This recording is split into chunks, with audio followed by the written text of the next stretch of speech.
Kembali lagi di Cerita Cinta Channel. Jangan lupa like, comment, and subscribe ya. Terima kasih.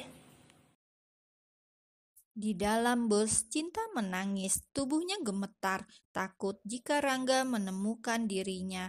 Dia tidak mau jika harus dipaksa menggugurkan kandungan. Di tengah perjalanan, Cinta menghentikan bus dan turun. Supir sempat bertanya kenapa turun di jalan, tujuan masih jauh. Dia hanya menjawab ada yang ketinggalan. Cinta tampak kebingungan. Dia tidak tahu harus kemana. Malam semakin larut. Wanita itu sengaja turun sebelum sampai tujuan, agar Rangga tidak bisa menemukan jejaknya. Jika dia ikuti kemana bus berhenti, bisa saja nanti Rangga menemukan setelah bertanya dengan seseorang yang melihatnya di terminal. Cinta melihat ada mobil yang menepi. Wanita itu makin gemetar. Dia takut jika itu orang suruhan Rangga. Seorang wanita paruh baya turun dari mobil dan mendekatinya. "Nak, kamu kenapa berdiri di sini? Daerah ini sangat rawan. Kamu mau kemana? Ini sudah jam 11 malam," ucap wanita paruh baya itu. Cinta hanya tersenyum sambil menatap wanita yang ada di hadapannya. Wanita ini terlihat baik, pikir Cinta. Aku lari dari suamiku.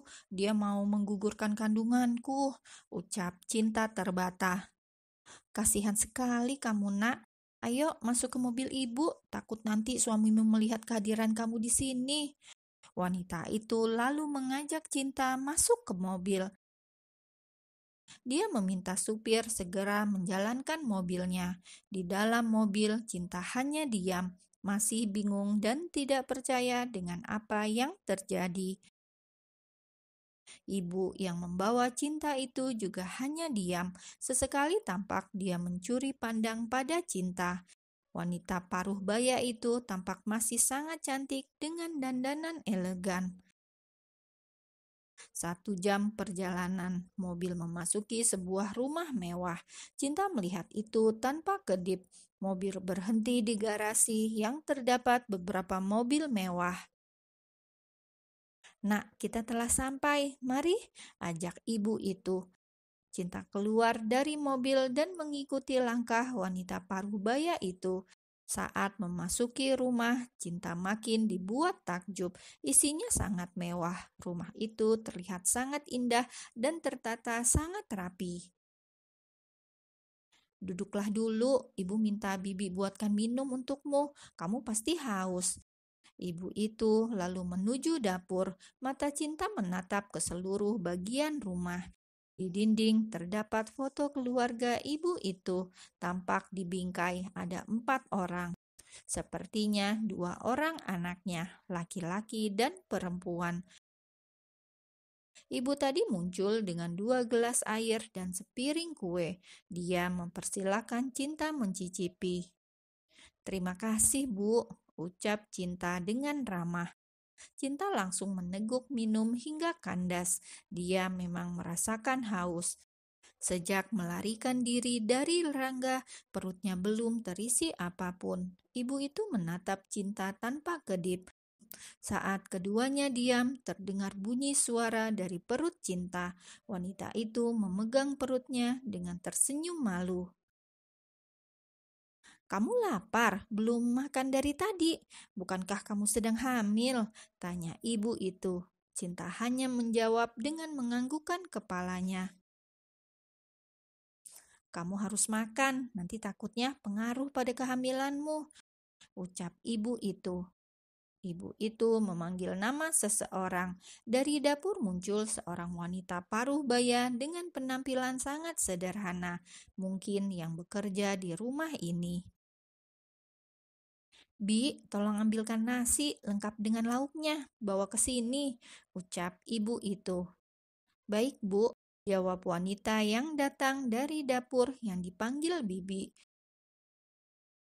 Cinta menunduk malu. Dia tidak tahu perbuatan baik apa yang telah dia lakukan sehingga ibu ini mau menolong. Cinta melahap nasi dan lauk yang dibawakan bibi. Ibu yang menolong Cinta hanya menatap tanpa kedip ke arah Cinta. Matanya berkaca-kaca, entah apa yang ada dalam pikiran wanita itu.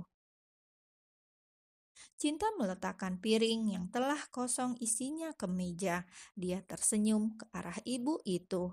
Air matanya jatuh membasahi pipi, terharu karena masih ada orang baik yang menolongnya. Terima kasih, Bu. Aku tidak tahu harus berbuat apa untuk mengucapkan rasa terima kasih ini. Aku tidak memiliki siapa-siapa lagi. Pertolongan Ibu tidak akan pernah aku lupakan, ucap Cinta terbata. Maaf, apa Ibu boleh tahu nama kamu? Kenapa suami kamu ingin menggugurkan kandunganmu? Tanya ibu itu lagi. Namaku Cinta, Bu. Jawab Cinta. Dia lalu mengatakan keadaan rumah tangganya. Rangga yang begitu membencinya dan menikahi dia hanya untuk balas dendam hingga kejadian tadi. Ibu itu tiba-tiba memeluk Cinta. Tangisan Cinta akhirnya pecah dalam pelukan wanita itu. Dia sangat butuh kehangatan saat ini. Cukup lama Cinta menangis dalam dekapan ibu itu. Tinggallah bersama ibu di sini. Rumah ini memiliki banyak kamar. Kamu bisa menempati salah satunya. Sekarang kamu mandilah. Ibu banyak memiliki pakaian yang ukurannya sama dengan tubuhmu. Istirahatlah lagi. Mari ibu tunjukkan kamar yang bisa kamu tempati. Ibu itu lalu berdiri diikuti Cinta. Dia menuju sebuah kamar di lantai atas. Saat kamar itu terbuka, Cinta makin takjub dengan isinya. Sangat mewah. Rumah Rangga baginya sudah mewah, apalagi ini. Ini kamar anak gadis ibu. Kamu bisa tempati dulu. Ini ada pakaian yang bisa kamu kenakan. Kamu pilih saja. Di kamar mandi masih tersedia semua peralatan mandi. Kamu mandi dan istirahatlah. Ibu juga sudah capek. Terima kasih, Bu. Cinta berucap dengan terbata. Masih tidak percaya ada orang baik yang menolongnya. Bu, maaf, apa tidak ada kamar lain yang bisa aku tempati? Tanya Cinta. Kenapa dengan kamar ini? Tanya ibu itu. Kamar ini terlalu bagus untukku, aku hanya menumpang, jawab Cinta pelan. Tidak apa-apa, kamar ini juga tidak ada yang menempati lagi sejak 1 tahun lalu. Ibu ingin kamar ini berseri lagi jika ada yang menghuninya, ucap ibu itu dengan suara pelan. Cinta tidak berani bertanya kemana anak gadis ibu itu. Sekali lagi, terima kasih, Bu. Hanya itu yang Cinta ucapkan. Ibu itu pamit untuk istirahat. Jam telah menunjukkan pukul 1 dini hari. Cinta duduk di tepi ranjang, mengingat kejadian tadi. Entah dari mana keberaniannya sehingga mampu melawan Rangga. Padahal saat mengetahui kehamilannya, Cinta berharap suaminya itu akan berubah.